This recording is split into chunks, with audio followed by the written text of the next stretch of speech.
Shalom, shalom, peuple de Dieu, je vous salue au nom de Jésus-Christ de Nazareth, héritier et héritière de l'Éternel des armées, soyez bénis au nom de Jésus. Alléluia.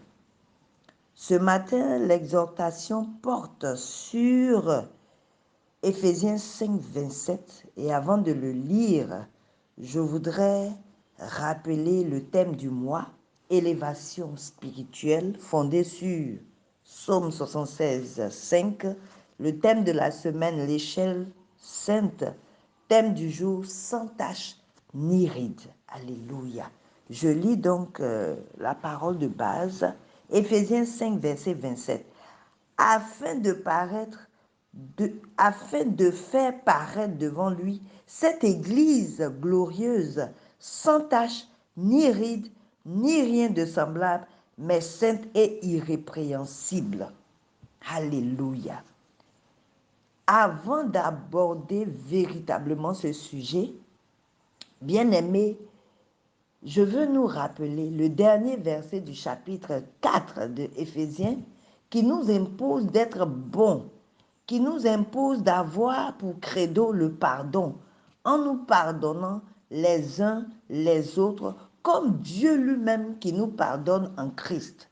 Bien-aimés, le premier chapitre aussi d'Éphésiens 5 nous exhorte à imiter Dieu. Alléluia. Notre Dieu est la lumière du monde. Donc, en tant que tel, nous aussi, il nous présente au monde comme étant la lumière. Alléluia. Et donc, en l'imitant, nous devons marcher dans l'amour, c'est-à-dire manifester sa nature divine.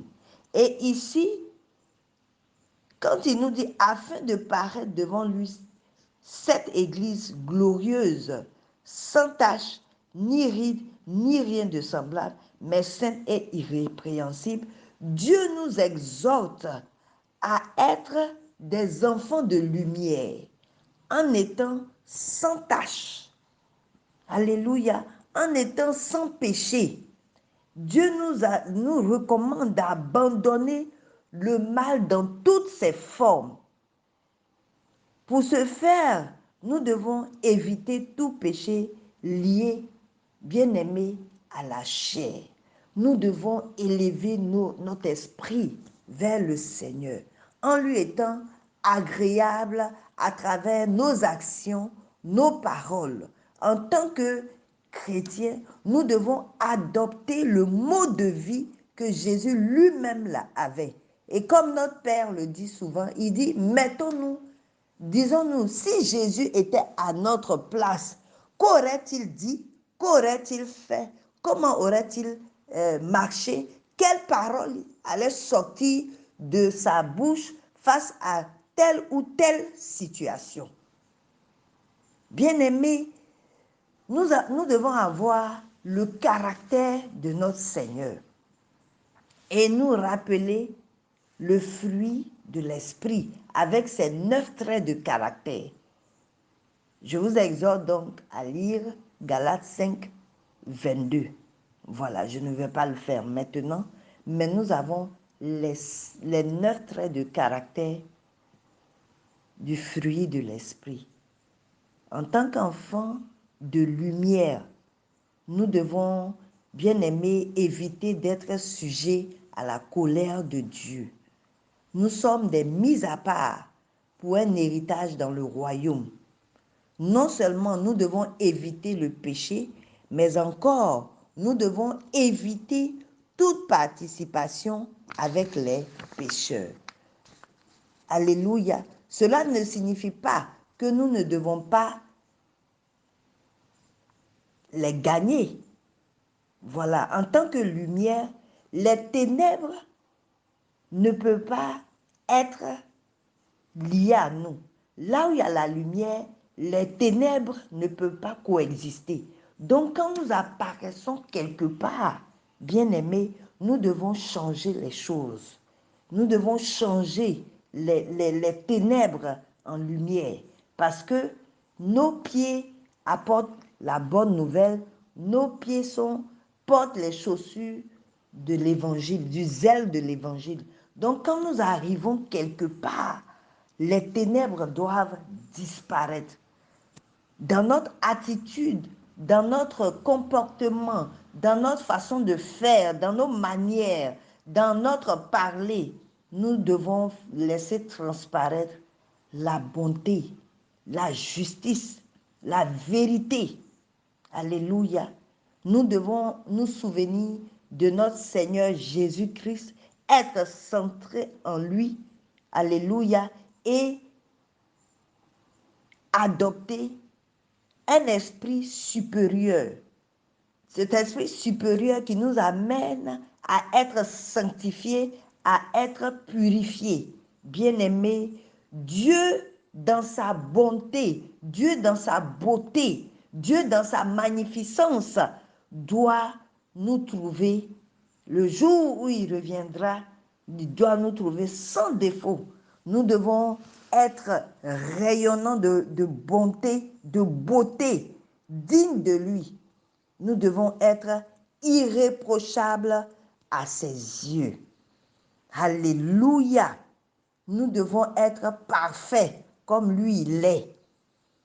La Bible dit dans le livre de Matthieu 24, 42, « Veillez donc, puisque vous ne savez pas quel jour votre Seigneur viendra. » Bien-aimés, de la même manière, une femme se prépare à la rencontre de son époux.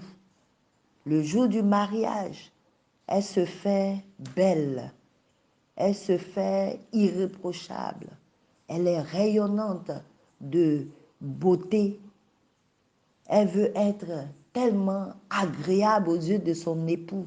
C'est de cette même manière, oh, en tant qu'enfant de Dieu, ayant accepté Jésus, nous devons nous préparer à la rencontre de notre Seigneur en étant clean, en étant propre. Alléluia. C'est pour ça que ce verset dit, Éphésiens 5, 27 dit, afin de faire paraître devant lui cette église glorieuse. Alléluia. Nous sommes cette église glorieuse, sans tache, ni ride, ni rien de semblable, mais sainte et irrépréhensible. Alléluia. Devant notre Seigneur, nous devons paraître ce jour-là, le jour de la rencontre avec le Seigneur. Nous devons être sans défaut et sans aucune imperfection. Bien-aimé, je vais exhorter quelqu'un à élever son esprit. Alléluia. À élever son esprit vers le Seigneur et à abandonner certaines pratiques, certains comportements qui ne glorifient pas Dieu. Alléluia. Bien-aimé, le royaume de Dieu est caractérisé par la sainteté. Nous devons éviter tout ce qui n'est pas agréable à Dieu en respectant le sacré de Dieu. Alléluia. Un chrétien doit être sérieux dans toutes ses facettes.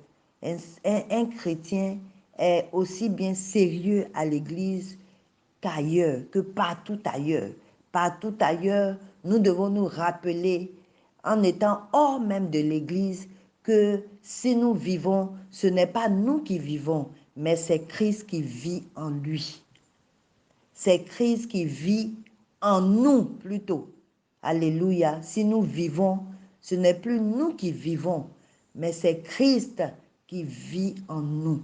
Et dans notre comportement, nous devons nous préparer à cela en étant agréable à lui, en étant sans tache, ni ride, ni rien de semblable, mais nous devons être le corps du Christ, ce corps saint et irrépréhensible. Que le Seigneur vous bénisse durant toute cette journée. Adoptons des actions de grâce. Faisons des actions de grâce en nous comportant bien. nous ne savons pas si le Seigneur va venir aujourd'hui. Il a dit dans sa parole, il dit, quand je reviendrai, trouverai-je un peuple qui a encore la foi. Bien-aimé, la foi, c'est ça, c'est de vivre comme si dans la minute qui suit, Jésus sera déjà là. Que Dieu vous bénisse. Shalom. C'était le pasteur Esther. À très bientôt.